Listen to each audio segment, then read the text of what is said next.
हाँ तो मेरे प्यारे लॉलीपॉप, मैं पंकज यादव, कैसे हो आप सभी। आई होप आप लोग बहुत अच्छे होंगे और अच्छे से स्टडी आप लोग कर रहे होंगे। इस वीडियो में मैं आपको बताने वाला हूँ क्लास 10th, क्या बताने वाला हूँ, क्लास 10th मैथ का 50 वायरल क्वेश्चन मैं आपको बताने वाला हूँ। वायरल क्वेश्चन इसलिए मैं बोल रहा हूँ क्योंकि ये जितने भी क्वेश्चन लिए गए हैं काफी बार बोर्ड एग्जाम में रिपीट किए गए हैं, वो सब क्वेश्चन मैं आपके सामने लेकर के आया हूँ।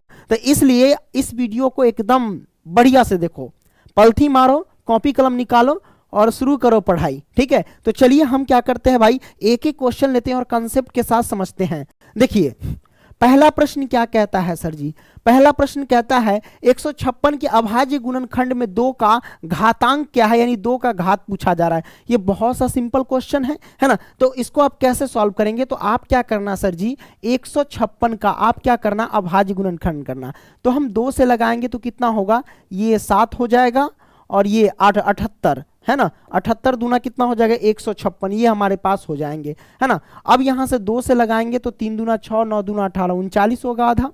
अब इसको 3 से लगाएंगे तो 13 होगा। मतलब आप 156 का अभाज्य गुणनखंड किए, 156 का अभाज्य गुणन, तो क्या लिखेंगे, 2 गुने में 2 गुने में 3 और गुने में 13 लिखेंगे, यही ना लिखेंगे। अब बताइए 2 कितना बार है यहाँ पे, 2 देखिए यहाँ पे एक बार 2 बार है, तो 2 का घात 2 लिख सकते हैं, गुने में 3 लिख सकते हैं और गुने में 13 लिख सकते हैं। तो यहाँ पूछा जा रहा है कि 2 का घात कितना है, तो सर जी बताइए आप यहाँ पे 2 का घात कितना है, तो 2 का घात यहाँ पे 2 दिया गया है ना। तो 2 का घात 2, इसका मतलब option A is the right answer. कोनो दिक्कत, हवट खुजली परेशानी नहीं ना, कोई दिक्कत, एकदम सिंपल सा क्वेश्चन है। तो हम क्या करते हैं, अच्छा इसका पीडीएफ अगर आपको लेना है तो हमारे वेबसाइट पे चले जाइएगा, pankajstudycenter.com, वहां पे मिल जाएंगे। और जो बच्चे पेड व्हाट्सएप ग्रुप में जुड़े हुए हैं वहां पे भी मिल जाएंगे, ठीक है। चलिए क्वेश्चन नंबर यहाँ पे हम चलते हैं 2 की ओर। 2 क्या कहता है, निम्नलिखित में कौन परिमेय संख्या है, निम्नलिखित में कौन सर परिमेय संख्या, ये आपसे पूछा जा रहा है। जल्दी बताओ कि कौन परिमेय संख्या। देखिए 2 परिमेय संख्या और √7 क्या अपरिमेय संख्या है। तो परिमेय संख्या और अपरिमेय संख्या का योगफल, ये योगफल है। तो परिमेय संख्या और अपरिमेय संख्या का योगफल क्या होता है, अपरिमेय संख्या होता है। इसका मतलब ये क्या है, ये अपरिमेय संख्या है ना। तो ये तो नहीं होगा, हमें तो परिमेय संख्या पूछा जाए। ऑप्शन बी की ओर चलते हैं। ये 10 है, आप प्लस में 100 का वर्गमूल निकालेंगे तो कितना होगा, रूट निकालना है, यानी 100 को रूट से बाहर करेंगे तो कितना होगा, 10 होगा, है ना, सब जानते हैं। 10 और 10 कितना होगा 20। तो ये क्या है 20, हमारे पास परिमेय संख्या, क्योंकि इसको p/q के रूप में लिख सकते हैं 20/1, सिंपल है ना। तो ये हमारे पास क्या, option be the right answer, ये हमारे पास क्या है, तो परिमेय संख्या है। कोई दिक्कत नहीं, दिक्कत, ये हमारे पास परिमेय संख्या है। नेक्स्ट क्वेश्चन की ओर चले सर जी, चलिए नेक्स्ट क्वेश्चन की ओर चलते हैं। क्वेश्चन नंबर 3 क्या कहता है, निम्नलिखित में कौन सा युग्म सअभाज्य है, निम्नलिखित में कौन सा युग्म सअभाज्य, ये आपको पता करना है। किसमें से कौन सा सअभाज्य संख्या है, ये आपको बताना है। सअभाज्य कैसे पता करते हैं, सअभाज्य पता करने का एक नियम है कि आप जो भी संख्या दिया गया है उसका HCF निकालना। अगर HCF 1 आता है सर जी तो वह सअभाज्य संख्या है। अगर HCF 1 के अलावा कोई और आ जाए, जैसे 2 आ जाए, 3 आ जाए, 4 आ जाए, 5 आ जाए, तो वो सअभाज्य संख्या नहीं होता है, ठीक है। तो हम इन सभी का HCF निकाल करके देखेंगे। तो चलिए HCF कैसे निकालोगे, अभाज्य गुणनखंड विधि से भी निकाल सकते हो या भाग विधि से भी निकाल सकते हो। तो HCF चलो भाग विधि से मैं आपको निकालना बताता हूँ, ठीक है। अभाज्य गुणनखंड विधि से सब जानते हैं, आपने 10th में सॉल्व भी किया था। अच्छा भाग विधि से कैसे, इसका 14 और 35 का HCF निकालो। तो जो बड़ी संख्या है उसको बीच में रखो और भाग दे दो, कितना से, 14 से, बस ये भाग विधि से के द्वारा निकल रहा है। 14 दूना कितना हो जाएगा 28 हो जाएगा। अब लो घटा देंगे तो कितना हो गया 8 7 15, ये 0 यानी 7 आएंगे हमारे पास, कितना आ जाएंगे 35 में से 28 घटाएंगे 7। अब हमारे पास क्या हो जाएगा, 14 यहाँ उतारो, 14 उतार दिए, 7 से भाग देंगे, 7 दूना 14, तो घटाएंगे तो 0। अब देखो ये 0 है ना, 0 से जस्ट इस साइड जो ऊपर आएंगे ना वही हमारे पास क्या होते हैं, महत्तम होते हैं। तो हमारे पास महत्तम यानी HCF हमारे पास कितना आ गया 7 आ गए। तो आप देख रहे हैं सर जी कि इसका HCF 7 आ गया, तो यह सअभाज्य संख्या नहीं हुआ। सअभाज्य संख्या क्या, कौन होगा, जिसका HCF 1 आ जाए वो सअभाज्य संख्या है। तो मान लो कि 18 और 25 का हम निकालते हैं, देखते हैं इसका HCF क्या आता है। चलो 18 25 का अभाज्य गुणनखंड विधि से भी सॉल्व कर सकते हो या डायरेक्ट भाग विधि से। तो जैसे 18 है ना, तो 18 लिख दो और इधर 25 लिख दो। चलो भाग विधि से ही सॉल्व करके बताते हैं। 18 दूना 36 ज़्यादा हो जाएगा तो ये 18 हो जाएगा, घटा देंगे कितना हो जाएगा हमारे पास, घटा देंगे इसमें से 8 7 15, ये 7 आ जाएंगे, कितना आ जाएंगे 7 आ जाएंगे, 25 में से 18 गया तो 7।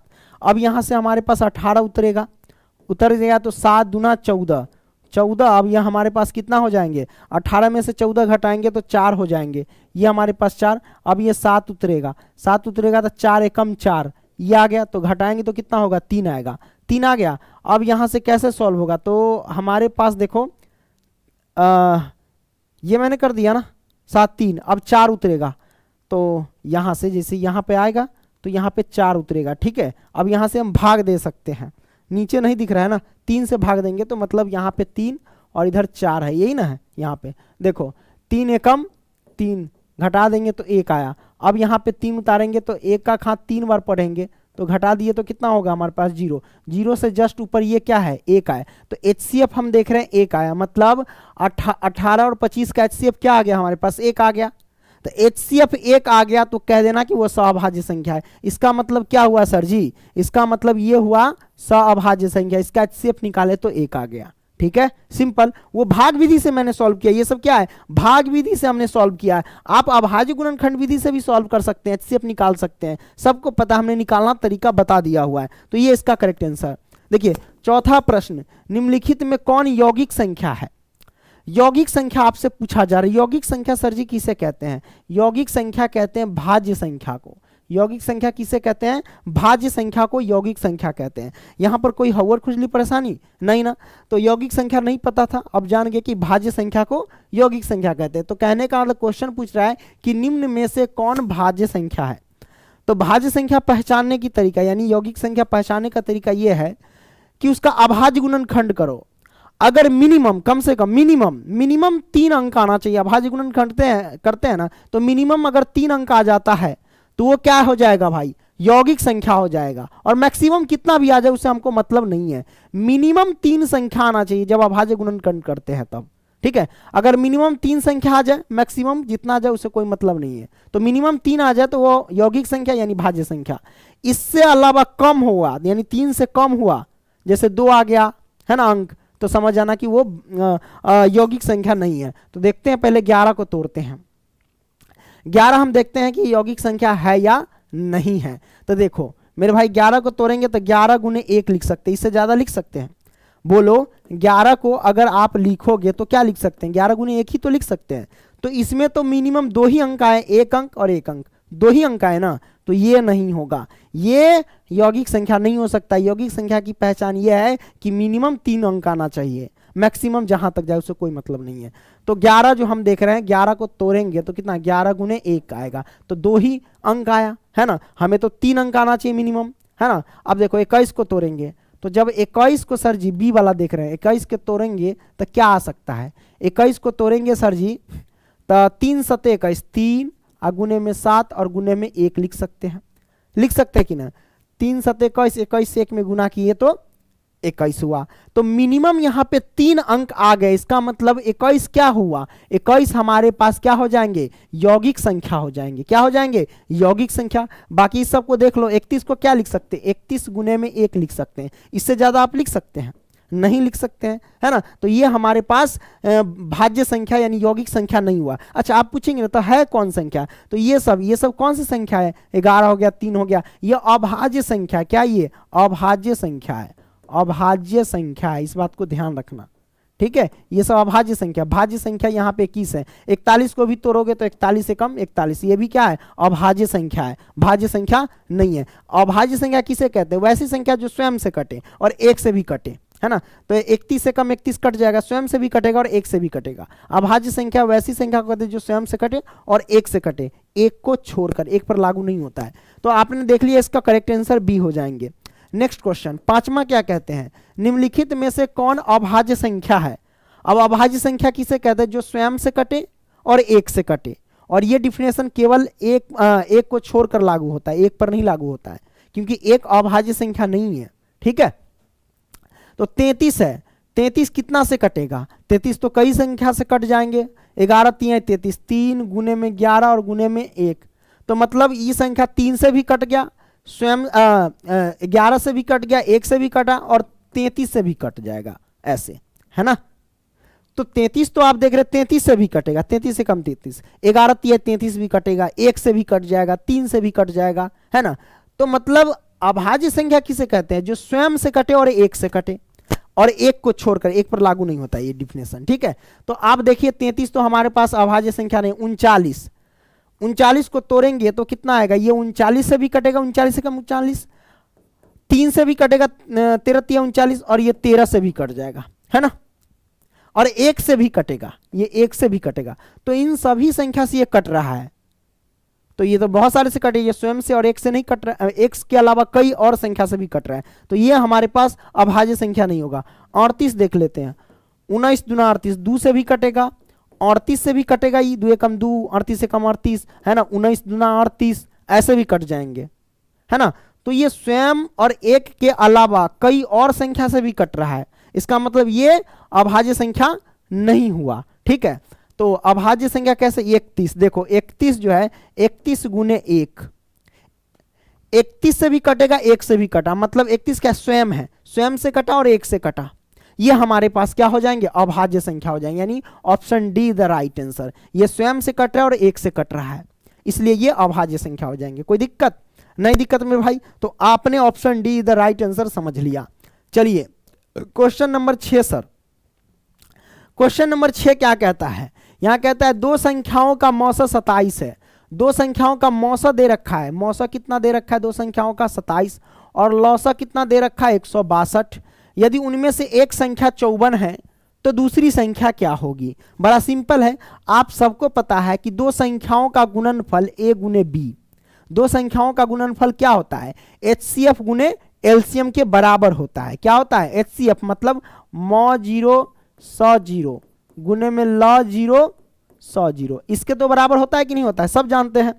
तो आपने देखा कि दो संख्याओं का मौ 100 है ना, इतना है और लॉ 100 इतना है, तो एक संख्या 54 है, मतलब a का मान दे रखा है 54 और गुने में b का मान आपको निकालना है, क्योंकि b यहाँ पे दूसरी संख्या है, तो b और बराबर में मौसा कितना दे रखा है, मौसा है 27 लिखेंगे, गुने में लौसा कितना है 162, हमने 162 लिख दिया।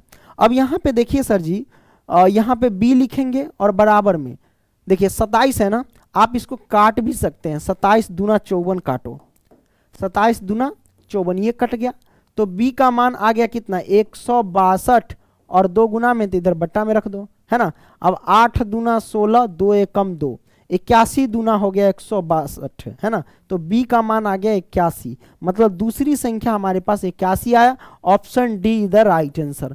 कोई दिक्कत मेरे भाई, नहीं दिक्कत, बहुत सिंपल तरीके से आपने समझ लिया। वीडियो को लाइक करते चलेंगे, लाइक करो ना तो बड़ा मार मारेंगे, ठीक है। Next question, question number sir 7 क्या कहता है ना, संख्याएं 12 15 21 का मौसा होगा। यहाँ पे मौसा आपसे निकालने के लिए कह रहा है, तो कोई दिक्कत नहीं, 12 का हम फैक्टर करेंगे तो कितना 2 से लगाएंगे तो 6 होगा, फिर 2 से लगाएं तो 3 होगा, मतलब क्या लिख सकते हैं 2 दूना 4, 4 3 12, और गुने में 1 भी लिख सकते हैं, मतलब 12 का भाज्य गुणनखंड करेंगे तो 2 गुने 2 गुने 3 गुने 1 आएंगे। अब 15 का कर लो, 15 का तोड़ेंगे तो कितना होगा, 3 से लगेगा, 3 पचे 15, यानी 3 पचे 15 हो गया, गुने में 1 हो गया, यही तो हो गया। 15 को ऐसे ही ना तोड़ेंगे, 3 पचे 15 और गुने में 1, कोई दिक्कत नहीं, दिक्कत। अच्छा 21 को तोड़ेंगे तो क्या होगा, 3 से लगाएंगे तो 7, 3 गुने में 7, 7 या 21 और गुने में 1, यही तो होगा, इससे ज़्यादा ना टूटेगा, नहीं इससे ज़्यादा आप नहीं टूट सकता है, ठीक है। तो HCF निकालने का तरीका क्या है, HCF तीनों में देखो हूबहू जो मिलेगा वही निकालना है आपको। तो देखो यहाँ भी 3 है, यहाँ भी 3 है और यहाँ भी 3 है, इन तीनों 3 में से एगो 3 निकालो, और गुने में यहाँ भी 1 है, यहाँ भी 1 है और यहाँ भी 1 है, 1 रख लो, गुने में क्या करेंगे 1 रख लेंगे, तो हमारे पास 3 आ गया, मतलब HCF जो हमारे पास आ गया वो 3 आ गया। लो HCF क्या आ गया, 3 आ गया, 3 इसका correct answer, option A is the right answer. कोई दिक्कत, हवट खुजली परेशानी नहीं ना। नेक्स्ट क्वेश्चन, क्वेश्चन नंबर 8 क्या कहता है, प्रत्येक परिमेय संख्या होती है, जितनी भी परिमेय संख्या होती है वो क्या होती है, आपको हमने बताया था कि वास्तविक संख्या किसे कहते हैं, परिमेय संख्या तथा अपरिमेय संख्या के समूह को वास्तविक संख्या कहते हैं। तो कहने का मतलब ये हुआ कि जितने भी परिमेय संख्या होंगे सब वास्तविक संख्या में आ जाएंगे, है ना। तो एक वास्तविक संख्या हो जाएंगे, यानी option D is the right answer.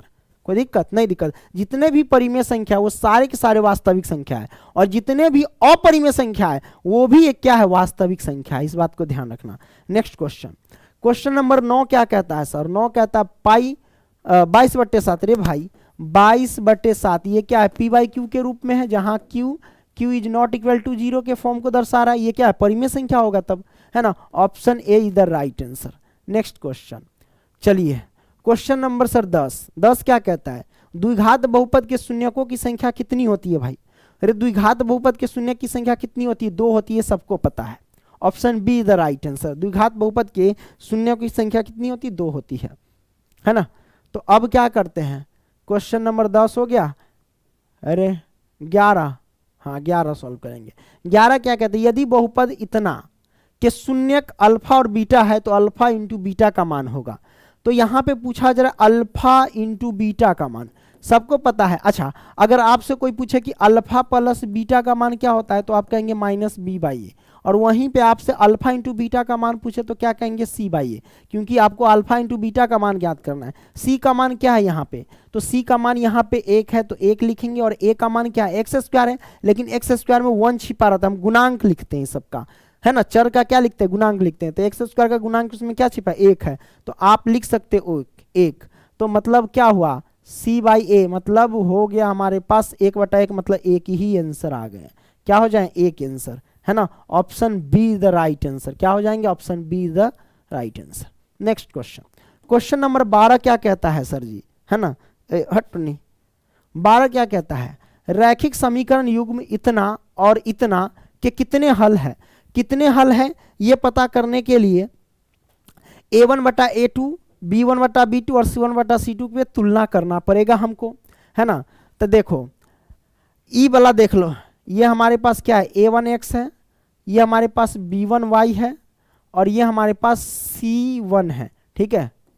ये क्या है, रैखिक समीकरण का ये व्यापक रूप हुआ, ठीक है, बराबर 0। ये हमारे पास क्या है, a2x है, और ये हमारे पास क्या है, b2y है, और ये हमारे पास क्या है, c2 है, बराबर 0।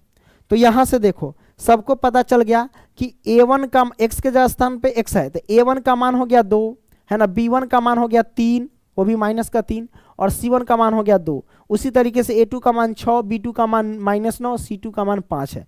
तो चलिए तुलना करते हैं, a1/a2, है ना। तो सर जी a1 का मान कितना है, a1 का मान यहाँ पे 2 है, और a2 का मान कितना है, a2 का मान यहाँ पे 6 है, काटेंगे 2 तिहाई 6, मतलब 1/3 आ जाएंगे। उसी तरीके से यहाँ पे क्या लिखेंगे, b1/b2, तो b1 का मान कितना है सर, b1 का मान यहाँ पे -3 है, तो -3 लिखेंगे, और बटे में b2 का मान कितना है, b2 का मान -9 है, तो 9 लिखेंगे। अब यहाँ से हम क्या करेंगे, माइनस से माइनस कैंसिल, 3 तिहाई 9 काट देंगे तो 1/3 आ जाएंगे, ये आ गया। अब c1/c2 निकालो, तो c1 का मान कितना है, c1 का मान 2 है सर जी, c1 का मान 2, और बटे में c2 का मान कितना है, 5 है, तो हम लिखेंगे 5। अब यहाँ से देखो क्या 2/5 आ गया। तो आप देख रहे हैं कि a1/a2 का मान 1/3, b1/b2 का मान 1/3, तो ये दोनों तो बराबर हो गए, मतलब a1/a2 बराबर है b1/b2, क्योंकि दोनों का मान बराबर है। लेकिन तीसरा c1/c2 जो है इसका 2/5, ये तो बराबर नहीं है, तो ये बराबर नहीं है c1/c2। इस प्रकार का कंडीशन आता है तो हम क्या कहते हैं कि इसका कोई हल नहीं है, कोई हल नहीं है भाई, कोई हल नहीं है। तो इसका option be the right answer. समझ गए, हेलो। चले नेक्स्ट क्वेश्चन, क्वेश्चन नंबर 13, दो रैखिक समीकरणों के लेखा चित्र यदि समांतर रेखाएं हो तो हलों की संख्या होगी। देखिए दो रैखिक समीकरण के लेखा चित्र यदि समांतर रेखाओं हो तो हलों की संख्या क्या होगी। देखो मेरे भाई, जैसे कि ये देखो ग्राफ बनाते हैं, तो इस ग्राफ में देखिए दो रैखिक समीकरण हैं और दोनों का लेखा चित्र मतलब रेखा जो निकलेगा वो समांतर एक दूसरे को। मान लो कि एक रेखा, मान लो यहाँ पे एक रेखा ऐसे निकला और दूसरा रेखा ऐसे निकला है, तो भाई ये दोनों रेखा समांतर जाएगा, और समांतर रेखा एक दूसरे को कभी प्रतिच्छेद नहीं करती, काटती नहीं है, और जब तक रेखा एक दूसरे को काटेगा नहीं तब तक हल निकलेगा नहीं। तो ये दोनों रेखा समांतर हो जाएगा। तो समांतर रेखा क्या आपस में कभी प्रतिच्छेद करती है? नहीं करती है। इसका मतलब कोई हल नहीं होगा, कोई हल नहीं है। तो कोई हल यहाँ पे ऑप्शन नहीं है, तो कोई हल नहीं मतलब क्या? जीरो इसका आंसर है ना। कोई हल नहीं इसका मतलब zero answer. Option A is the right answer. कोनो दिक्कत नहीं ना। नेक्स्ट क्वेश्चन, सभी बच्चे लाइक करते चलेंगे। क्वेश्चन नंबर 14 क्या कहता है? y-4 है। क्या कहता है? y-4 बराबर 0 का आलेख कैसी सरल रेखा है? ये आपसे पूछा। देखो y-4 का मतलब क्या हुआ कि y बराबर प्लस का 4 माइनस का 4 इधर हो गया तो पक्षांतर। तो आपको पता है जैसे कि आपको यहाँ पे y का मान 4 है ना, ये y की वैल्यू होती है नीचे y डैश होती है यानी ऋणात्मक, इधर x का मान होता है और इधर क्या होता है? x ऋणात्मक होता है ना। तो y का मान मान लो कि यहाँ पे कोई 4 है, ये बिंदु 4 y बराबर 4 है, ठीक है। अब यहाँ पे कहा जा रहा है कि y बराबर 4 माइनस 0, y बराबर 4 बराबर 0 का आलेख कैसी सरल रेखा है, ठीक है। अब मान लो कि यहाँ पे x का मान कोई ले ले, x का मान 4 ले ले, 5 ले ले, मान लो यहाँ पे 2 ले लेते हैं x का मान, है ना, माइनस का। अब इधर से ये चलेगा, है ना, तो ई दोनों मिलेगा। फिर मान लो यहाँ पे 3 ले लेते हैं इसका मान, तो इधर से ई चलेगा तो ई मिलेगा। तो एक रेखा ऐसे तैयार हो जाएगा, मान लेंगे तब, तो वो x अक्ष के क्या होगा? ये रेखा क्या होगा? x अक्ष के समांतर होंगे। क्या होंगे? x अक्ष के समांतर, यानी option A is the right answer. x अक्ष के समांतर होंगे। नेक्स्ट 15 क्या कहता है सर? द्विघात समीकरण x² प्लस x प्लस 5 बराबर 0 के मूलों की प्रकृति है। मूलों की प्रकृति है, ये आपसे पूछा जा रहा है सर। तो मूलों की प्रकृति कैसे ज्ञात करते हैं? d बराबर, तो d बराबर क्या होता है सर? b² माइनस के 4ac होता है ना। तो b का मान क्या है सर? यहाँ पे देखो ये a का मान, ये b का मान 1 छिपा है, तो 1 का स्क्वायर माइनस के 4 और गुने में a का मान कितना? यहाँ पे a का मान x², उसमें 1 छिपा हुआ है, और गुने में c का मान क्या है? 5 है। तो यहाँ पे देखो 1 का स्क्वायर 1 होता है, माइनस 5 चौका 20, 20 से कम 20, ये आया। 1 में से 20 घटाएंगे तो माइनस के क्या हो जाएगा हमारे पास? यानी 1 में से 20 घटाएंगे तो माइनस के 19 हो जाएंगे। तो देखो d का मान माइनस का 19 आया, d का मान माइनस का 19 हुआ, मतलब d का मान 0 से छोटा है। d का मान क्या हुआ? 0 से छोटा हुआ ना जी, d का मान 0 से छोटा हुआ, तो ऐसे इसको लिख सकते हैं। अब d का मान जब 0 से छोटा होता है तो कोई हल नहीं होता है, उसका कोई वास्तविक हल नहीं होता है, यानी अवास्तविक होगा इसका, अवास्तविक answer. Option C is the right answer, ठीक है। नेक्स्ट क्वेश्चन देखिए सर, 16वां क्या कहता है? यदि किसी समांतर श्रेणी का nवां पद इतना हो तो सारवंतर ज्ञात कीजिए। भैया जी nवां पद ये दिया रखा है, nवां पद मतलब an बराबर दे रखा है 5 माइनस में 3n, तो nवां पद ये दे रखा है ना। तो इसका सारवंतर पूछ रहा है कि क्या होगा, है ना, मतलब d। तो d निकालने के लिए कम से कम श्रेणी में यानी AP में कोई पद तो कम से कम 3 पद 2 पद दिया होगा, तब ना हम d निकालेंगे।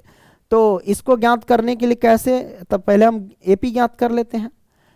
an है तो हम क्या करते? पहला पद ज्ञात करते a1, मतलब a के स्थान पे a है, ये है, और n के स्थान पे क्या आ जाएगा? n के स्थान पे 1 आ जाएगा, ठीक है, पहला पद में। तो जहां जहां n हुआ वहां वहां हम 1 रखेंगे, 5 और माइनस के 3 और गुने में n के जगह पे 1 रखेंगे, तो कितना होगा? 5 और माइनस में 3, तो आंसर आया हमारे पास 5 में से 3 जाएगा तो कितना? 2। तो a1 हमारे पास क्या हो जाएगा? 2 हो जाएगा। अब क्या निकालेंगे? a2 ज्ञात कर लेते हैं, दूसरा पद। तो a2 बराबर वही इसी में फिट करेंगे, 5 माइनस में 3, n के जगह पे क्या आ गया? 2, तो n के जगह पे 2, तो हमारे पास 5 और माइनस में 3 दूना 6, घटा देंगे 5 में से 6 तो -1 आ गया, है ना। तो हमें पूछा इसका सारवंतर यानी d ज्ञात करने के लिए, तो d कैसे निकालते हैं, है ना। तो ये पहला पद ये दूसरा पद, अगर d1 हमें ज्ञात करना है तो a2 में से a1 घटा देंगे, मतलब -1 में से घटा देंगे a1, यानी a1 हमारे पास 2 है, तो कितना आंसर आ जाएगा? -1 -2 माइनस का 3, -3 आंसर आ जाएंगे हमारे पास, यानी option B is the right answer. कोई दिक्कत? नहीं दिक्कत। चलिए next question, question number sir 17 क्या कहता है, इसको हम देख लेते हैं। 17 कहता है इतना इतना का कौन सा पद शून्य है, यानी कैमा पद शून्य हमारा पते नहीं है, यानी an पद शून्य है, यही ना होगा। कौन सा पद शून्य हमारा पता नहीं, और an का फॉर्मूला क्या होता है? a प्लस में n माइनस में 1 और इंटू में d बराबर हो जाएंगे 0, है ना। अब a का मान यहाँ पे 21 है प्रथम पद, तो हम यहाँ लिखेंगे 21 और प्लस में n माइनस में 1 इंटू d का मान पूछा जा रहा है, तो d कैसे निकालेंगे, d बराबर निकालेंगे आगे वाले पद में से पीछे वाले पद, मतलब इस वाले पद से इस वाले पद को घटा देंगे, यानी 18 में से घटा देंगे 21 को, तो कितना हो जाएंगे हमारे पास, है ना। 18 और 3 21, माइनस के 3 हो जाएंगे, d का मान आ जाएंगे माइनस के 3, ठीक है, बराबर में 0। जब इसको सॉल्व करेंगे तो क्या होगा 21, और चलिए गुना करते हैं, -3 से n में गुना करेंगे तो माइनस के 3n हो जाएंगे, -3 से -1 में गुना करेंगे तो प्लस के 3 हो जाएंगे बराबर 0, है ना। 21 और 3 जोड़ दीजिए तो कितना हो जाएगा 24, अब बराबर माइनस के 3n उधर गया तो प्लस का 3n हो जाएंगे। काटो इसको, 8 3 24, 8 से कट जाएगा,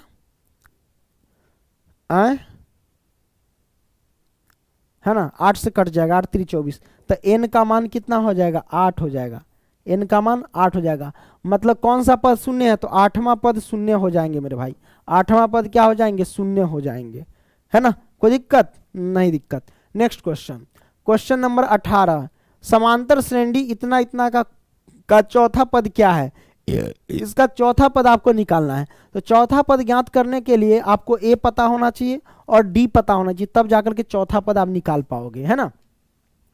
तो सबसे पहले प्रथम पद यहाँ पे क्या है, तो a बराबर हम देख रहे हैं कि √7 है, तो इसको तोड़ के लिखो, पहले √7 है ना, तो √7 लिख दिए।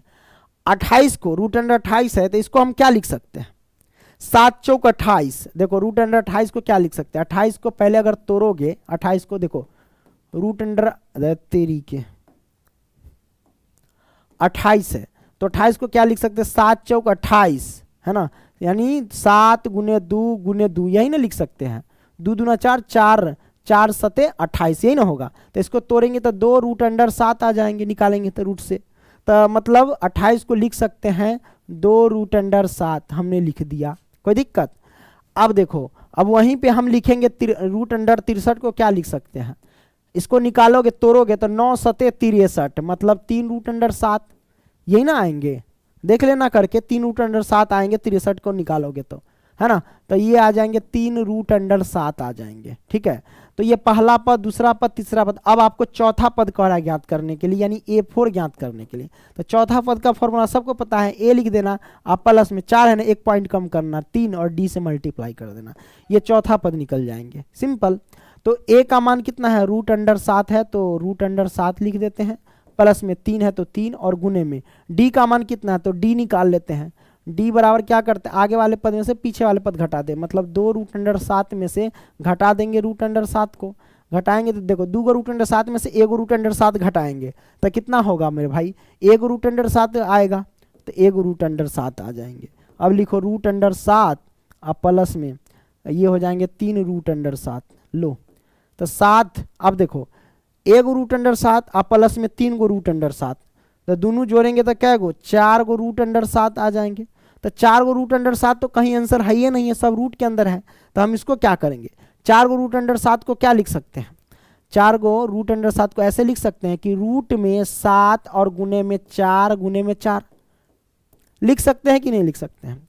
4 √7 को इतना लिख सकते हैं, बिल्कुल लिख सकते हैं, क्योंकि 4 देखिए 2 को 4 है तो 1 को 4 में से निकल जाएगा, 2 को 4 में से 1 को 4 बाहर और √7 अंदर में, तो इतना को इतना लिख सकते हैं। आप गुना कर दो, है ना, देखो 4 चौके 16, 16 सते कितना होगा 112, रूट अंडर में 112 हो जाएगा, है ना। तो ये हमारे पास आंसर आ जाएंगे, नहीं option D the right answer. कोई दिक्कत नहीं, दिक्कत मेरे भाई, 18 आपने सॉल्व कर लिया। Next question, question number sir यहाँ पे 19 क्या कहता है, एक समचतुर्भुज के विकर्ण 6 सेंटीमीटर और 8 सेंटीमीटर है, इसकी प्रत्येक भुजा निम्न में किसके बराबर है, ये आपसे पूछा जा रहा है। तो हम क्या करेंगे, एक समचतुर्भुज बना लेंगे। तो चलिए सर एक समचतुर्भुज बनाते हैं, यहाँ से हमने समचतुर्भुज बना लिया। आप कहता है जिसके समचतुर्भुज के विकर्ण 6 सेंटीमीटर 8 सेंटीमीटर है, कोई दिक्कत नहीं, हम यहाँ से नाम रख देते, ये ए हो गया, ये बी हो गया, ये सी हो गया, ये डी हो गया। समचतुर्भुज का विकर्ण एक 6 सेंटीमीटर 8 सेंटीमीटर, यहाँ से यहाँ तक हो गया 6 सेंटीमीटर। ये हमारे पास AC 6 सेंटीमीटर, यानी AC बराबर हो जाएंगे 6 सेंटीमीटर, ठीक है। अब 8, तो एक ये भी विकर्ण तो है, ये विकर्ण हमारे पास है, यानी बीडी हो जाएंगे कितना, बीडी, बी और डी, बीडी हो जाएंगे 8 सेंटीमीटर, है ना, ये आ गया। तो प्रत्येक भुजा किसके बराबर, यानी भुजा आपका निकालना है। तो देखो ये जो विकर्ण एक दूसरे को प्रतिच्छेद करी, यहां पर क्या होता है, समकोण होता है। क्या होता है, समकोण होता है, इस बात को ध्यान रखना, ठीक है, समकोण होता है। अब यहां से देखो समकोण होता है, तो अब यहां पे किसी भी त्रिभुज में चल सकते हैं कि ये त्रिभुज है, कि ये त्रिभुज है, कि ये त्रिभुज है, कि ये त्रिभुज है, किसी भी त्रिभुज में आप चल सकते हैं। तो हम इसका नाम रख देते हैं, इस बिंदु का नाम रख देते हैं ओ बिंदु। क्या रख देते हैं, ओ बिंदु। तो हम लिखेंगे क्या, त्रिभुज एओबी में, त्रिभुज एओबी में। तो आपको पता है कि ये हमारे पास क्या है, ये सभी सब क्या होते हैं, समकोण होते हैं। तो समकोण के सामने वाली भुजा को क्या कहते हैं, कर्ण कहते हैं। क्या कहते हैं सर, कर्ण कहते हैं, है ना।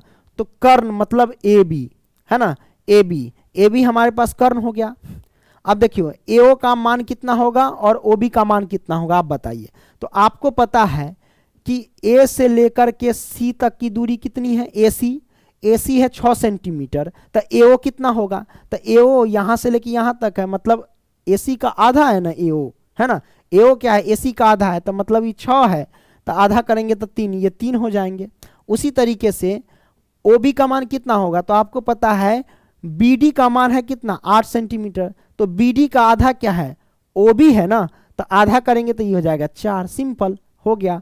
तो और ये हमारे पास कर्ण हो गया, तो कर्ण हमारे पास क्या, ए बी, तो ए बी का स्क्वायर बराबर क्या हो जाएगा, कर्ण स्क्वायर और लंब स्क्वायर प्लस आधार स्क्वायर। तो किसी को भी लंब और किसी को भी आधार मान सकते, कोई दिक्कत नहीं है।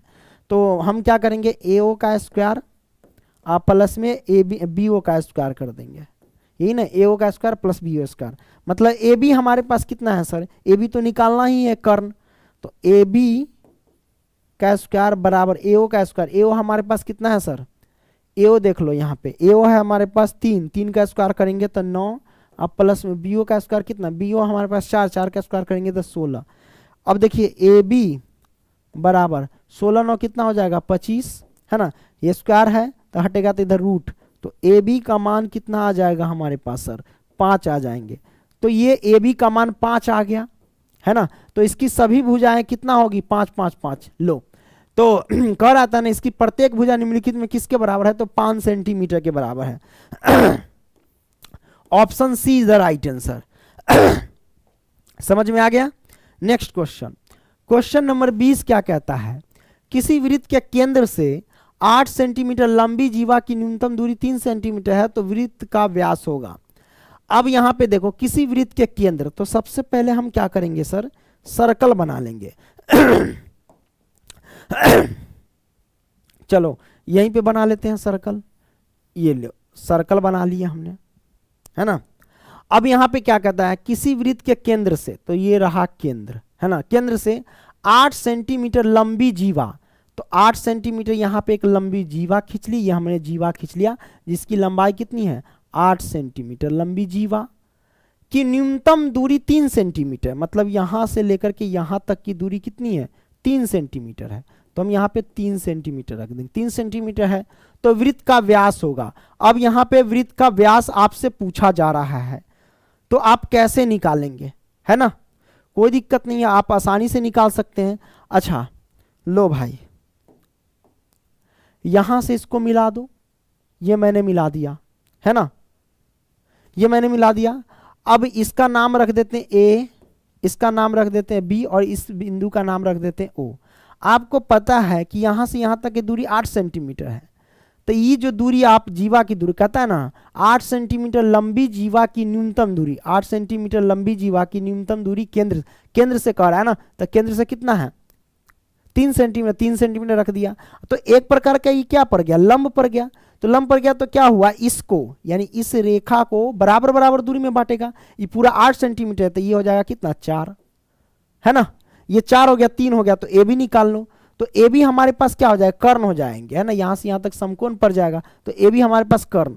तो कर्ण यानी ए बी का स्क्वायर बराबर क्या होता है, लंब स्क्वायर प्लस आधार स्क्वायर, मतलब ए ओ का स्क्वायर हो जाएगा और प्लस में बी ओ का स्क्वायर हो जाएगा।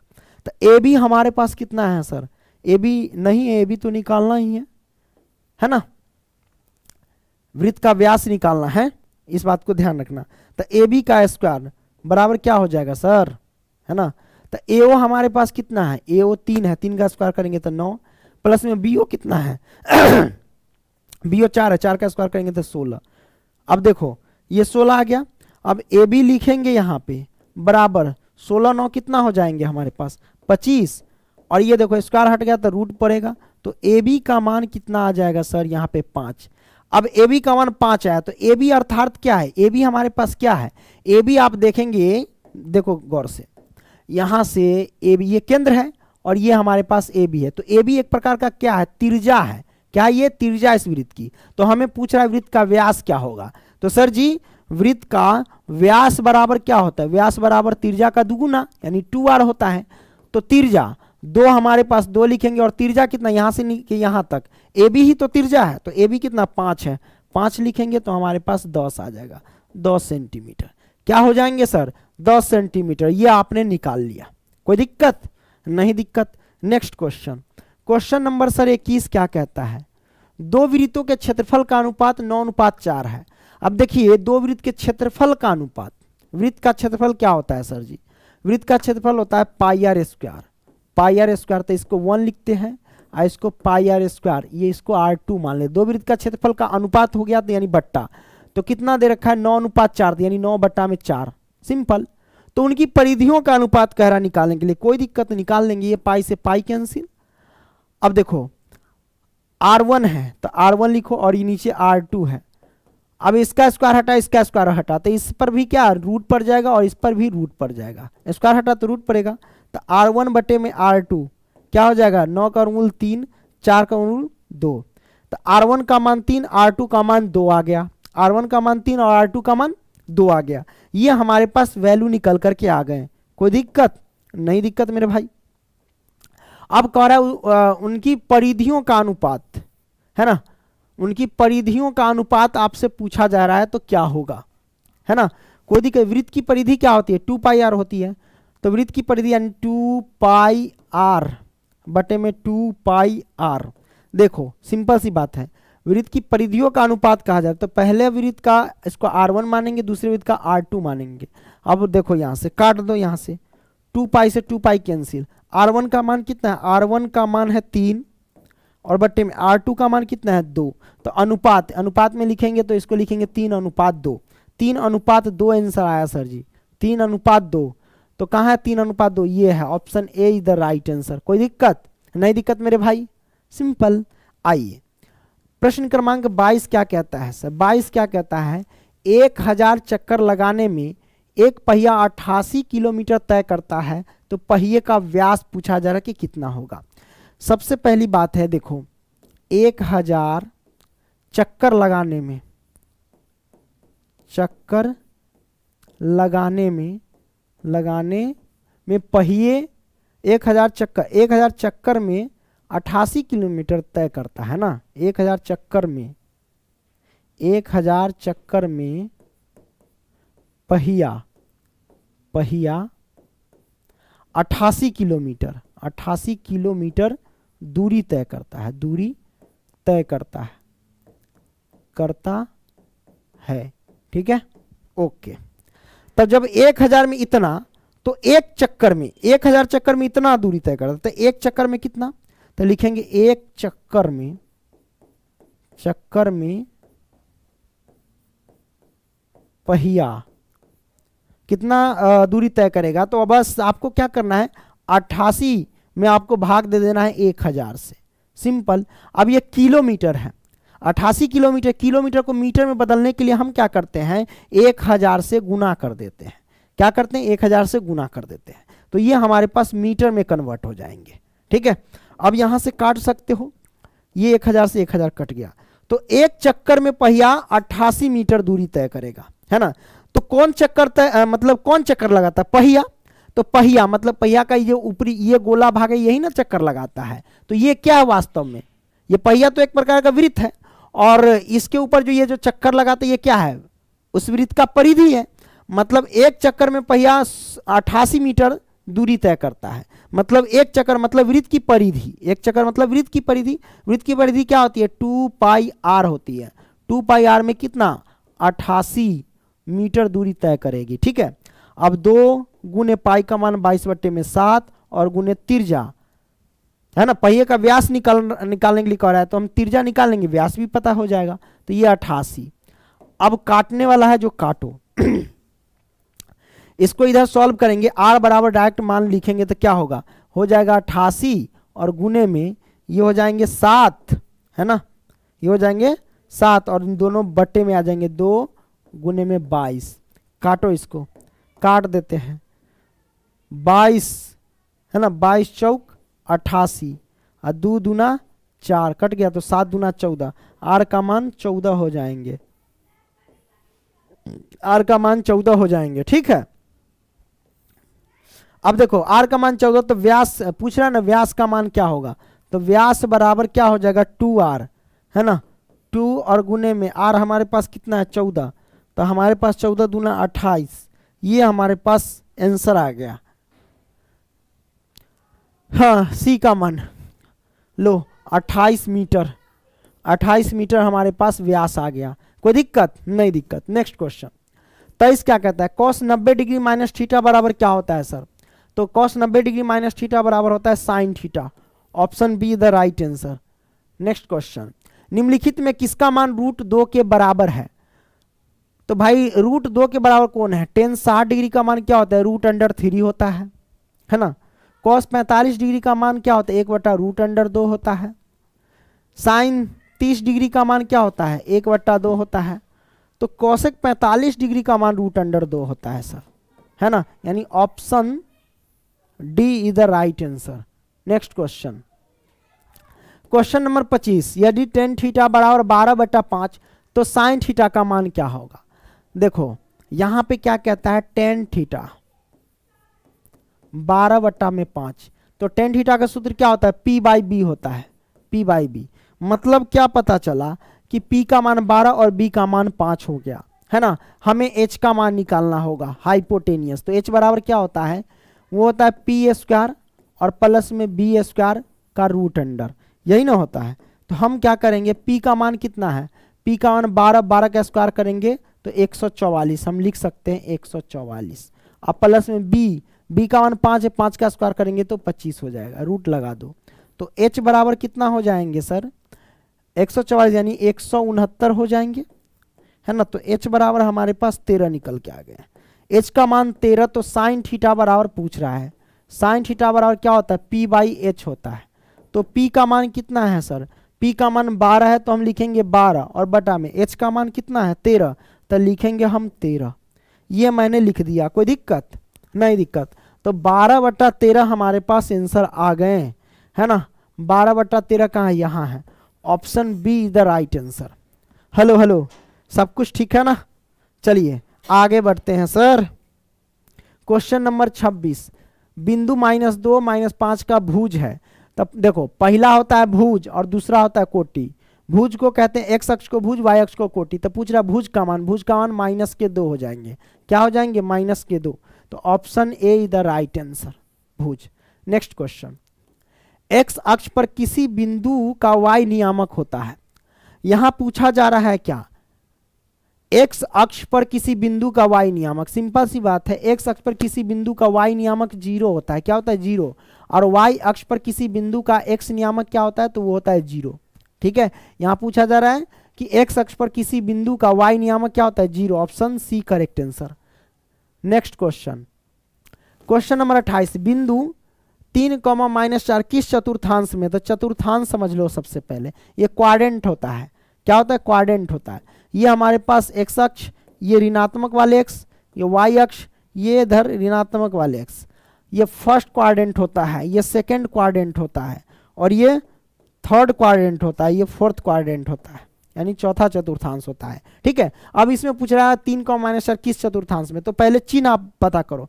इधर x वाला सब क्या होता है प्लस का होता है, इधर क्या होता है सब प्लस का होता है ना। तो पहले प्लस का लिखते हैं प्लस, और फिर y इधर क्या होता है प्लस का, तो प्लस लिखो, यानी प्रथम चतुर्थांश में चिन्ह प्लस होता है। द्वितीय चतुर्थांश में इधर क्या होता है, सबसे पहले x वाला लिखते हैं चिन्ह, तो एक्स वाला इधर क्या होता है माइनस का, तो माइनस लिखो, और वाई वाला इधर क्या होता है प्लस का, तो प्लस लिख दो। ये लो, दूसरे चतुर्थांश में माइनस प्लस होता है, तीसरे चतुर्थांश में क्या होता है, ये भी एक्स क्या है माइनस का, ये भी वाई क्या है माइनस का, तो माइनस माइनस। चतुर्थ चतुर्थांश में क्या होगा, ये सारे के सारे एक्स क्या होता है प्लस वाला, और ये वाई क्या होता है माइनस वाला, तो इधर हम लिख देंगे माइनस वाला, प्लस माइनस। अब पूछ रहा है कि किस चतुर्थांश में, तो हम चिन्ह से मतलब 3 के आगे क्या छिपा है प्लस छिपा है, 4 क्या है माइनस में, तो माइनस लिखो। प्लस माइनस किस चतुर्थांश में, देखो प्लस माइनस चतुर्थ चतुर्थांश में, इसका मतलब क्या होगा इसका आंसर चतुर्थ चतुर्थांश इसका करेक्ट आंसर है। ठीक है, हमें चिन्ह से मतलब रखता है। 29 एक्स अक्ष से बिंदु 3,5 की दूरी है। तो सबसे पहली बात है एक्स अक्ष से दूर उस बिंदु को क्या कहते हैं, उस एक्स अक्ष से दूर उस बिंदु को कोटि कहते हैं, मतलब वाई अक्ष कहते हैं, है ना। मतलब वाई का मान आपसे पूछा जा रहा है, तो वाई का मान देखो ये एक्स है और ये वाई का मान क्या है हमारे पास 5 है, तो इसका करेक्ट आंसर क्या हो जाएंगे मेरे भाई 5 हो जाएंगे, इस बात को ध्यान रखना। ठीक है, तो इसका correct answer option A is the right answer. X अक्ष से दूर उस बिंदु को क्या कहते हैं, क्या कहते हैं भाई कोटि कहते हैं, और कोटि का मान इसमें कितना है, पहला भुज का मान है, दूसरा कोटि का मान है, तो कोटि का मान यहाँ पे 5 है, 5 इसका करेक्ट आंसर हो जाएंगे। ठीक है, 30 क्या कहता है बिंदुओं इतना और इतना को मिलाने वाली रेखा खंड के मध्य बिंदु के निर्देशांक होंगे। अब मध्य बिंदु के निर्देशांक पूछा जा रहा है, तो ये x1 है, ये y1 है, ये हमारे पास x2 है, ये हमारे पास y2 है। तो मध्य बिंदु बराबर क्या होता है सर जी, मध्य बिंदु बराबर क्या होता है, सूत्र होता है x1 प्लस में x2/2 और कॉमा y1 प्लस में y2/2, ये होता है। ठीक है, अब यहाँ x1 का मान कितना है सर 2 है, तो 2 और प्लस में x2 का मान कितना है, x2 का मान माइनस के 2 है ना, तो वो माइनस का 2 लिख दो और बटा में 2, कॉमा y1 कितना है सर, y1 माइनस के 2 है, तो माइनस के 2 और प्लस में y2 कितना है, y2 हमारे पास है वही 2 और बटा में 2, सिंपल है। ये दोनों क्या 0 0 से 2 ये 0 होगा, ये भी 0 होगा, सॉल्व करेंगे तो 0,0 आया, option be the right answer 0,0। ठीक है, next question, question number sir 31 क्या कहता है सर, जरा 31 को देख लेते हैं। 31 कहता है किसी त्रिभुज का केंद्रक इतना है, केंद्रक इतना है और उसके शीर्ष इतना इतना है, तो तीसरा शीर्ष क्या होगा। तो सबसे पहले एक त्रिभुज बना लेते हैं सर जी, तो चलिए त्रिभुज बना लेते हैं।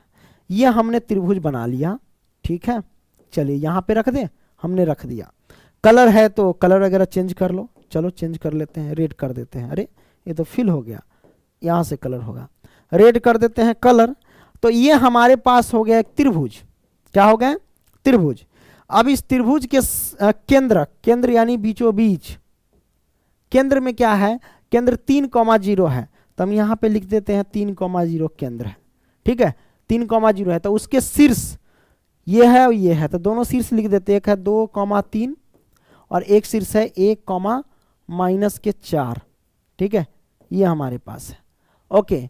और ये वाला शीर्ष मान लेंगे x, y मान लेते हैं, चलो ठीक है, रहने दो। तो एक त्रिभुज के केंद्रक ये है और उसके शीर्ष ये और ये मान लिए, तो तीसरा शीर्ष क्या होगा, तो तीसरा शीर्ष हम x, y मान लिए, हमें तीसरा शीर्ष ज्ञात करके बता देना है। तो यहाँ पे देखो, ये हमारे पास x1 हो जाएंगे, ये हमारे पास y1, ये हमारे पास x2, ये हमारे पास y2, और ये हमारे पास क्या हो जाएंगे x3 और ये हमारे पास y3। ठीक है, अब केंद्रक बराबर, त्रिभुज के केंद्रक बराबर, केंद्रक बराबर क्या होता है सर सूत्र, केंद्रक बराबर तो वो होता है x1 प्लस में x2 प्लस में x3 बटा में बटा में 2, x1 प्लस में x2 प्लस x3 बटा में 2, उसके बाद कॉमा y1 प्लस में y2 प्लस में y3 और बटा में 2, ये होता है केंद्रक बराबर। मान रखेंगे और केंद्रक का मान दे रखा है 3,0, तो 3, हम 0 लिख लेंगे केंद्रक के स्थान पे। चलिए x1 कितना है, x1 x दिया गया x, और प्लस में x2 कितना है 2 और प्लस में x3 कितना है, x3 1 है तो 1 लिखेंगे और बटा में 2, कॉमा y1 कितना है y ही है, y प्लस में y2 y2 कितना है सर, तो y2 हमारे पास 3 है, 3 और प्लस में y3 कितना है -4, तो -4 रखेंगे और बटा में 2 रखेंगे। ठीक है। अब 3,0 बराबर, देखो सबको जोड़ लेते हैं, क्या होंगे हमारे पास, 2 1 3, एक्स प्लस के 3/2 कॉमा वाई 3 में से 4 जाएगा तो माइनस का 1 होगा, माइनस के 1 और बटा में 2, ये हुआ। देखो अब यहां से हम क्या करेंगे सर जी, 3 जो हो गया इसके बराबर और 0 हो गया इसके बराबर, रख देंगे और आंसर निकल जाएगा। ठीक है, तो रख देते हैं 3 बराबर में x प्लस के 3/2, है ना, गुना करो इसके नीचे 1, तो x प्लस के 3 बराबर में 3 दूना 6, तो x का मान आ गया प्लस का 3, उधर जाएगा माइनस के 3, तो 6 में से 3 घटाएंगे तो कितना होगा 3, तो लो x का मान 3 आ गया। अब इधर 0 के बराबर में क्या रखेंगे, 0 बराबर में y माइनस के 1/2, इसके नीचे एक छिपा रहा है y माइनस के 1 बराबर में 0 होगा, तो y की वैल्यू क्या होगी प्लस का 1। तो केंद्रक का मान कितना आ गया, यानी बोले तो तीसरा शीर्ष क्या आया हमारे पास, x का मान 3 है, y का मान 1 है, यानी 3,1 आया, 3,1 इसका करेक्ट आंसर हो जाएंगे। ठीक है, कहीं पे मिस्टेक नहीं ना हुआ है, मिस्टेक होगा तो दिक्कत हो जाएगा, फिर देख लेना सही से। 3 x1 x2 x3, तो हम देख लेते हैं x1 यहाँ पे x है, x2 हमारे पास 2 है तो हम 2 रख दिए, x3 हमारे पास कितना है, x3 हमारे पास माइनस के प्लस का 1 है, प्लस का 1 रख दिए। चलो ठीक है। अरे तो लेकिन जो हम आंसर लाए हैं कितना लाए हैं, 3,1 ऑप्शन में है या नहीं, ऑप्शन ही में नहीं है, तो कहीं तो जरूर मिस्टेक हुआ है। 3,0 केंद्रक है, 3,0 है, ठीक है। 2,3 2,3 1,-4 1,-4 हो गया, ठीक है। केंद्रक का x1 plus x2 plus x3 by 2 हो गया, ये ठीक है। x1 x है, 2 x2 और 3 x1, ठीक है। तो 2 1 3 x प्लस 3 बाई, तो ये हमारे पास ये आया, हाँ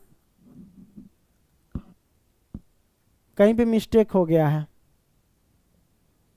अच्छा आप लोग खुद सॉल्व कर लेगा, हो गया यहाँ पे कहीं पे मिस्टेक, लेकिन मेथड यही है। ठीक है, मेथड हमारा क्या होगा, यही रहेगा।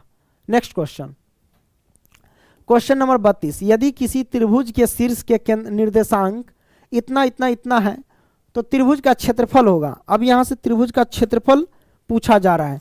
त्रिभुज का क्षेत्रफल कैसे निकलेगा, त्रिभुज का क्षेत्रफल सबको पता है कि क्या होता है, त्रिभुज का क्षेत्रफल, है ना। आप क्या करना सर जी, पहले 1/2 लिख लेना, एक बड़ी कोष्ठ लेना, फिर आप क्या करना x लिख लेना और 1 लगा देना, उसके बाद ये डब्बा बना देना, फिर प्लस में x2 लिख देना, जैसे x1 है x2 लिख देना, फिर डब्बा बना देना, फिर प्लस में x3 लिख देना, फिर यहाँ पे डब्बा बना देना और ब्रैकेट लगा देना। अब यहाँ पे सूत्र लिखो, आप क्या करना y माइनस के y लिखना, फिर y माइनस में y लिखना, फिर y माइनस में y लिखना, ये आपको लिख देना है सर जी, है ना। अब यहाँ से क्या करेंगे सर जी,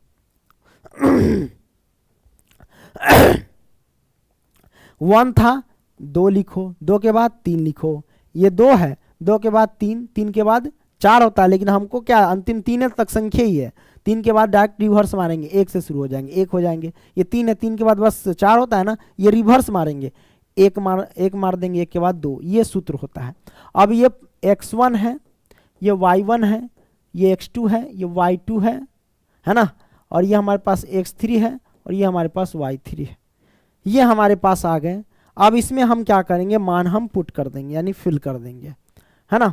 तो चलिए क्या होगा मेरे भाई, हाँ पुट करते हैं, 1/2 इंटू x1 का मान है 0 इंटू y2 का मान कितना है, y2 का मान 0 माइनस y3 का मान 1 है तो 1 लिखो, प्लस में x3 का मान x2 है ना, x2 का मान कितना है सर, 4 है तो 4 लिखेंगे, इंटू y3 का मान कितना है, y3 का मान 1 है, माइनस में y1 0 है तो 0 लिखेंगे, और प्लस में x3 का मान कितना है, x3 का मान 0 है ना, तो 0 इंटू y1 का मान कितना, y1 का मान 0 और माइनस y2 0। लो भैया ये तो सिंपल हो गया, 1/2, इसका कहानी तो ख़त्म 0 ही रहेगा, इसका भी कहानी ख़त्म 0 ही रहेगा, तो बचा ये है ना, बच गया ये।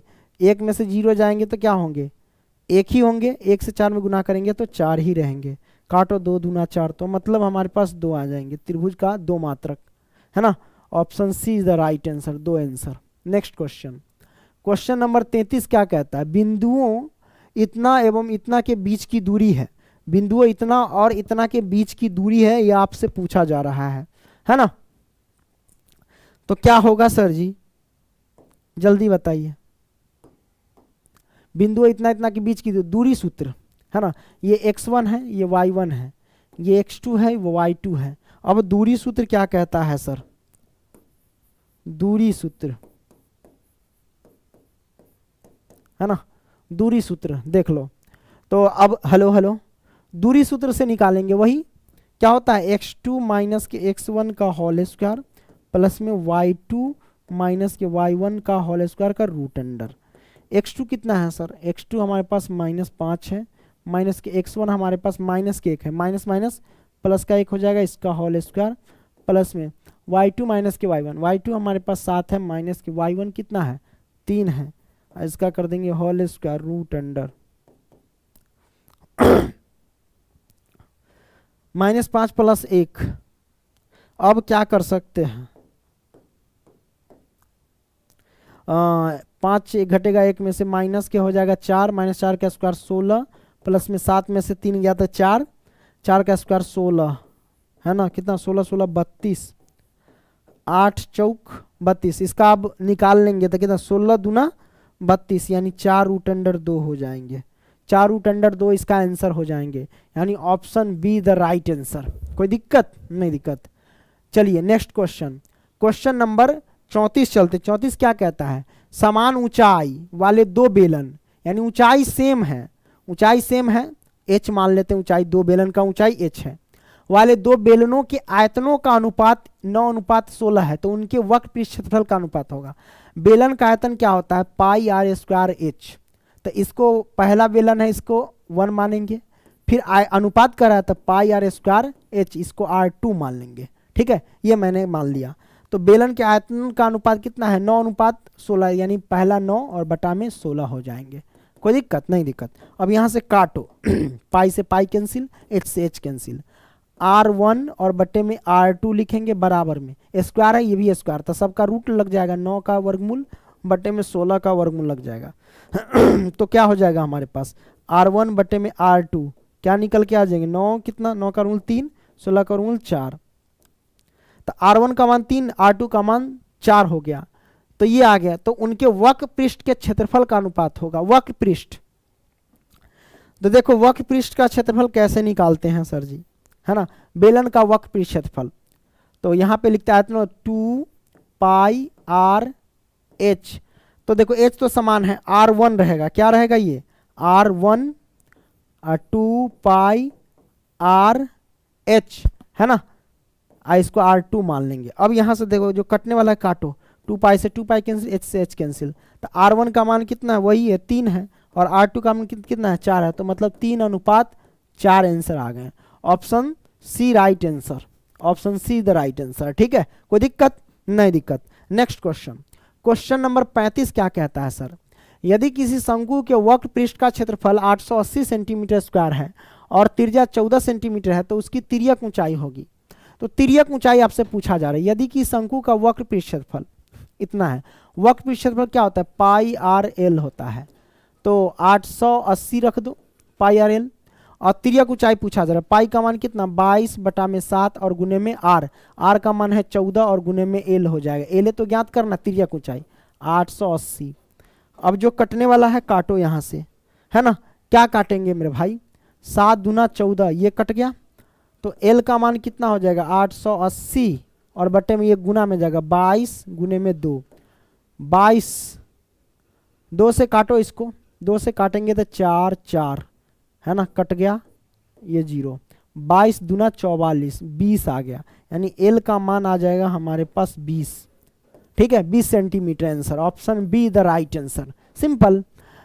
36 क्या कहता है, 2 गोले के आयतनों का अनुपात 8:27 है, तो उनके संपूर्ण पृष्ठ के क्षेत्रफल का अनुपात होगा, यह आपसे पूछा जा रहा है। तो देखिए गोले का आयतन क्या होता है ना, तो वो हम लगा देंगे।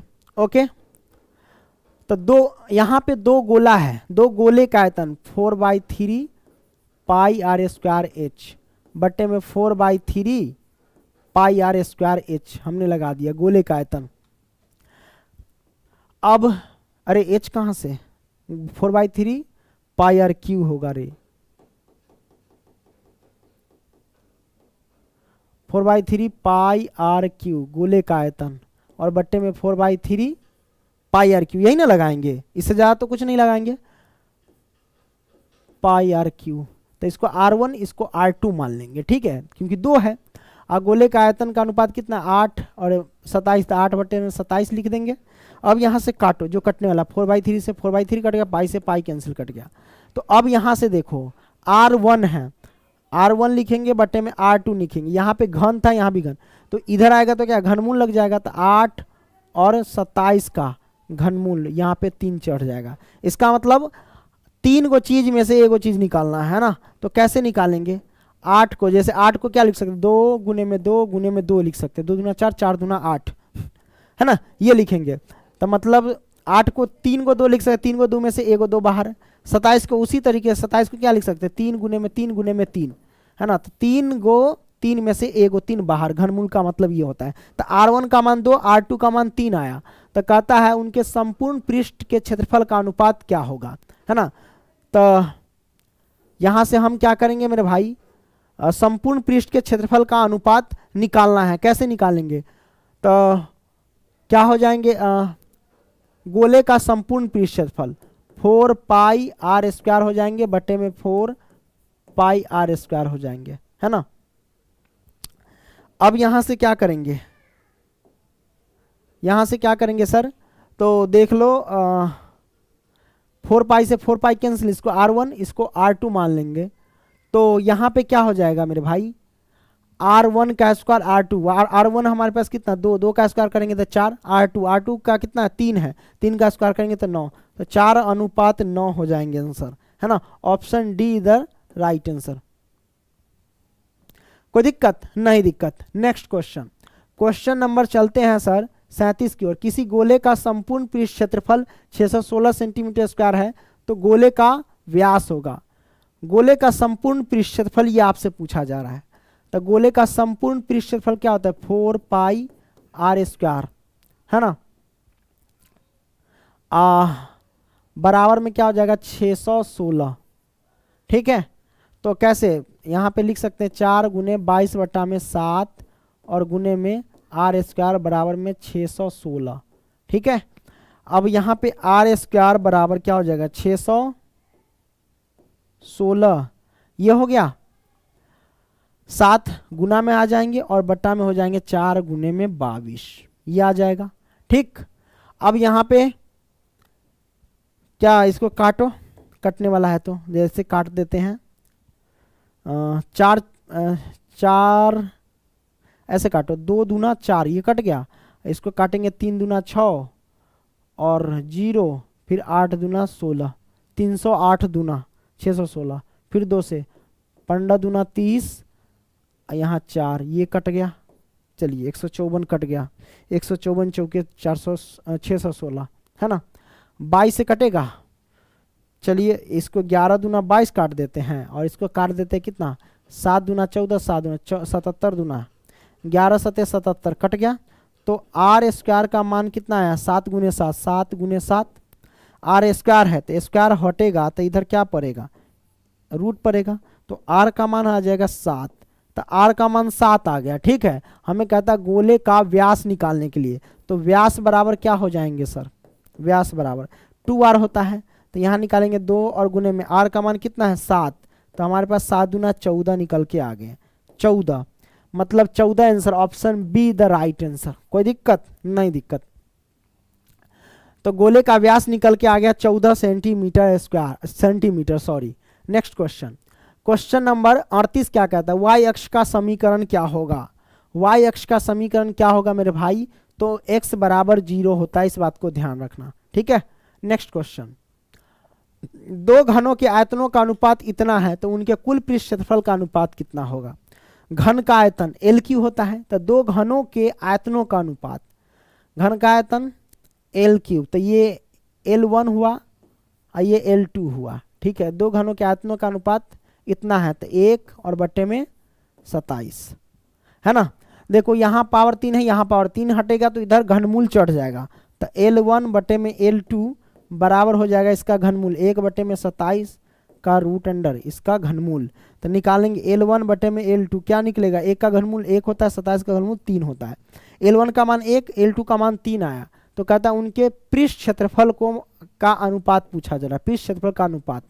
तो निकाल लेंगे पृष्ठ क्षेत्रफल 6L², 6L² बटे में 6L², L1 ये L2 हो जाएंगे।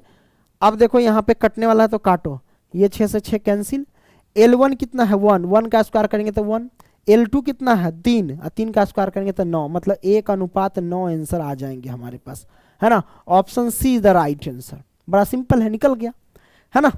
चलिए क्वेश्चन नंबर और मजेदार क्वेश्चन देखते हैं। ये क्वेश्चन नंबर 40 क्या कहता है सर जी, देखिए कहता है यदि इतना इतना का माध्य 10 तो x का मान होगा।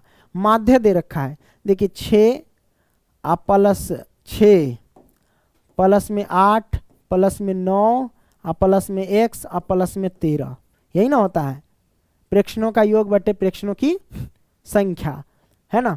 ये आ गया तो माध्य कितना दे रखा है, माध्य बराबर प्रेक्षणों का योग बटे प्रेक्षणों की संख्या कितना, 1 2 3 4 5 है। अब दे रखा है कितना, माध्य 10 दे रखा है, रख दी, बस निकाल दो एकदम आराम से। कैसे निकलेगा, तो देखो 8 6 14 जोड़ दिया मैंने, 14 और 13 जोड़ दो तो 13 दूना 26, 1 27 हो जाएगा, 27 हुआ।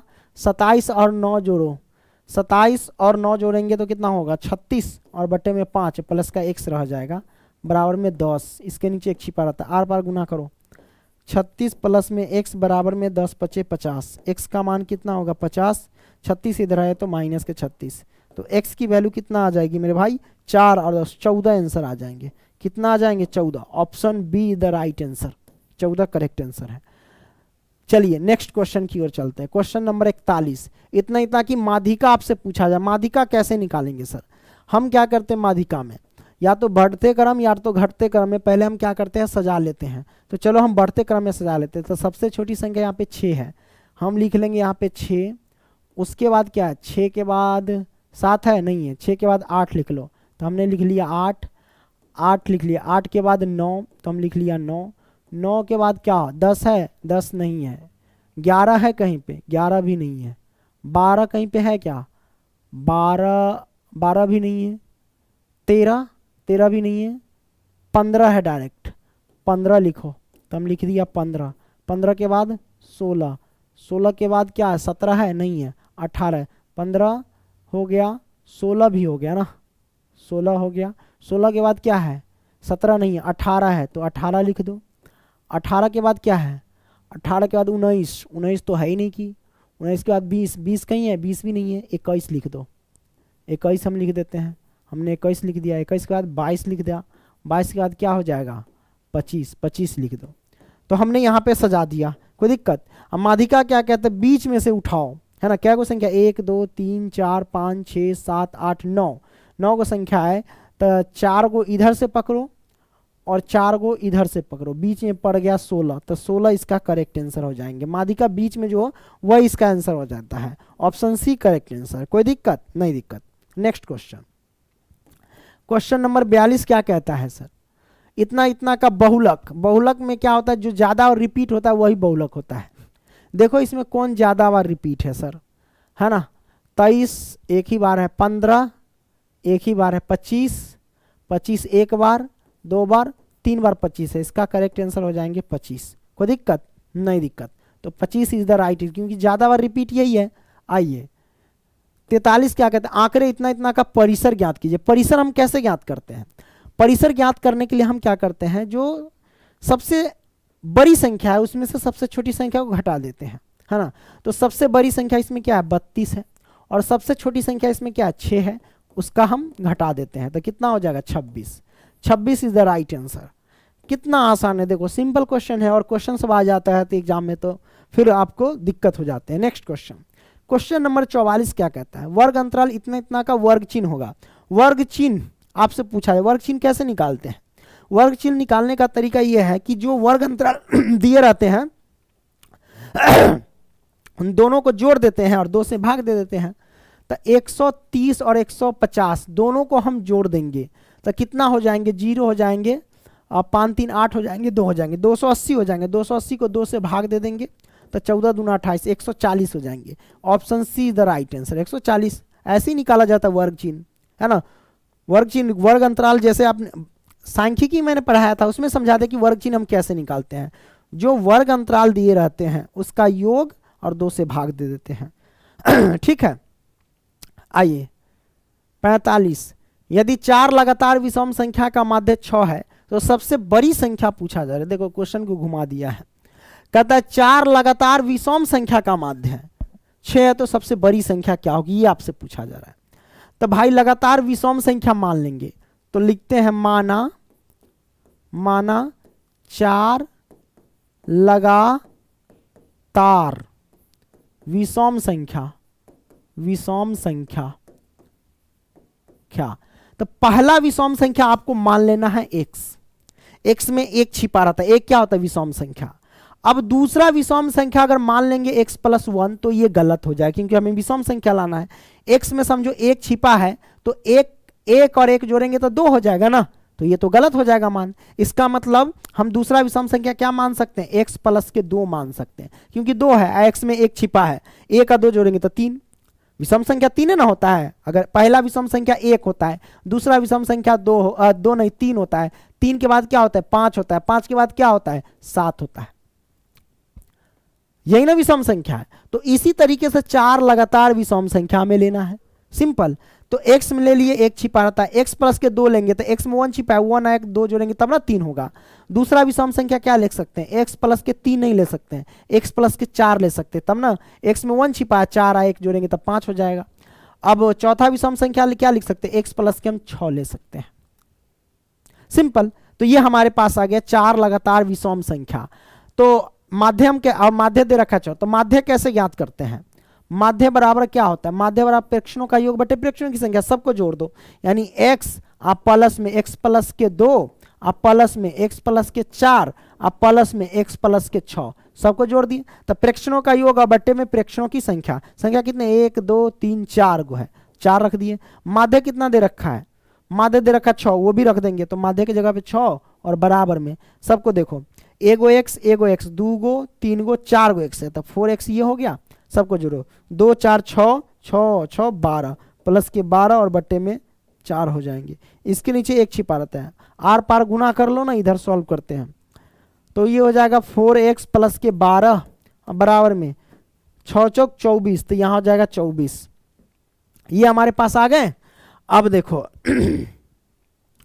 12 ये 4x 24 में से 12 घटाएंगे तो 4x बराबर में हो जाएंगे 12, 4 तिहाई 12, तो x की वैल्यू आ जाएगी 3। अब x का मान आ गया 3, तो हमने मान लिया था माना लगातार विषम 4 लगातार विषम संख्या ये माना है। x के जगह पे क्या रखेंगे? 3 रखेंगे। तो आइए हम क्या करते हैं, सबसे पहले x के जगह पे हम 3 रखें, यहाँ पे x के जगह पे 3 रख दिए। अब ये x के जगह 3 और 2 जोड़ेंगे तब 5 हो जाएंगे, तब 5 आया। फिर x के जगह पे वही वैल्यू 3 रखेंगे, 3 और 4 कितना होता है? 7, तो 7 आ गया। फिर x के जगह पे 3 रखे, 3 और 6 जोड़ेंगे तो कितना हो गया? 9। अब ये संख्या हमारे पास आ गया। इसमें से कहता है बड़ी संख्या बताने के लिए, तो सबसे बड़ी संख्या क्या है? 9 है। तो इसका करेक्ट आंसर क्या हो जाएगा? 9 हो जाएगा मेरे भाई, इसका करेक्ट आंसर 9 हो जाएंगे। कोई दिक्कत नहीं? दिक्कत। आइए क्वेश्चन नंबर 46, निम्नलिखित में कौन केंद्रीय प्रवृत्ति की माप नहीं है? ये आपसे पूछा जा रहा है, तो परिसर माप नहीं है। नेक्स्ट क्वेश्चन, क्वेश्चन नंबर 27 क्या कहता है? यदि किसी बारंबारता सारणी का माध्य 27 एवं माध्यिका 33 हो तो बहुलक बराबर क्या होगा? सर जी बहुलक बराबर क्या होता है ये आपसे पूछा जा रहा है ना। ये आपको लगा देना है। तो सूत्र क्या होता है? 3 माध्यिका -2 माध्य है, ठीक है, ये होता है। तो 3 और गुने में माध्यिका हमारे पास कितना है सर जी? है ना, माध्यिका हमारे पास 33 है, 33 -2 और गुने में माध्य कितना है हमारे पास, है ना, माध्य हमारे पास 27 है, तो 27 हम लिख देंगे। ठीक, अब देखो 33 तिहाई कितना होगा 99 माइनस 27 दूना 54। अब यहां से क्या कर सकते, घटा देंगे, 9 में से 4 गया तो 5, 9 में से 5 गया तो 4, 45। Option C the right answer, 45 answer आ गया मेरे भाई, है ना। 47 हो गया सोल्व। 48 क्या कहता है सर, असंभव घटना की प्रायिकता क्या होती है। रे भाई सबको पता है, असंभव घटना जो घटित नहीं होती है उसकी प्रायिकता क्या होती है, 0 होती है। नेक्स्ट क्वेश्चन 49 क्या कहता है, निम्नलिखित में कौन सी घटना की प्रायिकता नहीं हो सकती है। इनमें से बताएं कि कौन सी घटना की प्रायिकता नहीं हो। प्रायिकता का मान क्या होता है, 0 और 1 के बीच होता है, या तो 0 या तो 1 होगा, इससे ज्यादा नहीं हो सकती है। तो 0.5 ये प्रायिकता का मान है, क्योंकि 0 और 1 के बीच का है ये। 1.5 ये 1 से ज्यादा हो गया, ये प्रायिकता का मान नहीं है। ठीक है, नेक्स्ट क्वेश्चन, तो इसका करेक्ट आंसर क्या हो जाएंगे, ऑप्शन बी, ये प्रायिकता का मान नहीं है। आइए 49 हो गया ना। 50, यदि किसी खेल को जीतने की प्रायिकता 0.4 है तो हारने की प्रायिकता क्या होगी। अब देखो यदि किसी खेल को जीतने की प्रायिकता मतलब जीत रहे हैं, मतलब हाँ जीत रहे हैं, तो प्रायिकता हाँ, ये हुआ प्रायिकता हाँ, तो प्रायिकता हाँ का मान है 0.4। और हारने की प्रायिकता मतलब हार गए, प्रायिकता ना हुआ, तो प्रायिकता ना हुआ तो प्रायिकता ना को ऐसे दर्शाते, प्रायिकता ना बराबर आपसे पूछा क्या होगा, तो सबको पता है कि प्रायिकता हाँ अब प्लस में प्रायिकता ना बराबर क्या होता है, 1 होता है। तो प्रायिकता हाँ का मान है 0.4, अब प्लस में प्रायिकता ना का मान पूछा जा रहा है क्या होगा, है ना। तो प्रायिकता ना बराबर क्या हो जाएंगे मेरे भाई 1, प्लस क्या पक्षांतर करेंगे तो माइनस के 0.4, घटा देंगे 1 में से 0.4 घटाएंगे तो 0.6 हो जाएंगे, है ना। Option C is the right answer. तो आपने 50 मोस्ट इंपॉर्टेंट क्वेश्चन आपने बेहतरीन तरीके से देखा। वीडियो पसंद आई तो लाइक करना, दोस्तों को भी शेयर करना। मिलते हैं एक नई वीडियो में, तब तक के लिए बाय। ओके, टेक केयर, ध्यान रखना।